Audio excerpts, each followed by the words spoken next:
Samantala, financial assistance mula po sa pamahalang palalawigan ng La Union hindi pa rin umano matatanggap ng mga barangay.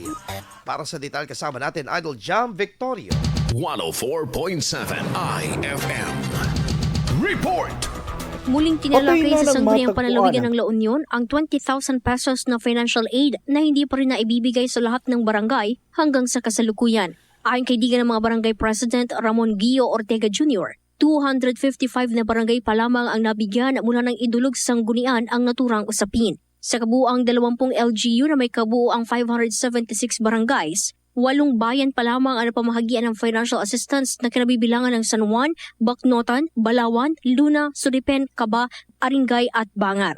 Apila ng opisyal na mabigyan na ng nasabing mandatoryong financial assistance ang lahat ng barangay dahil matagal na itong naantala. Kasama mo mula dito sa IFM Dagupan, ito si Idol Jam Victorio, Tatak, IFM. IFM News. IFM News.